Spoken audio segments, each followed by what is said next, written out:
how do I create a PPC campaign that targets Amazon? Consider similar item placement. So far, to my knowledge, you are not able to do that via PPC. Like there's no one setting that is going to allow you when you're creating an ad. However, what you can do is you can also have, I think what you want to do, and this is also something that we did for one of our brands back when we were running lots of ads for it. We were running ads for the one product and for the second product, and then more it was purchased, both of them, the closer we had the frequently bought together stuff on. And that is not something that we knew that we were actually doing, but that's what it turned out to be. And it was for those exact same keywords. So when someone was looking up one keyword, our product shown up, and then when they clicked on our product, they see the other product as well that went hand in hand with the first product.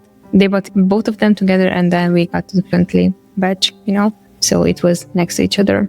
Consider similar item placement. Is not necessarily a placement though, but yeah, it's not a placement. That would be the trick to get it, honestly. That is a good trick that I know that it still works to advertise. That would be the closest to a consider similar item placement.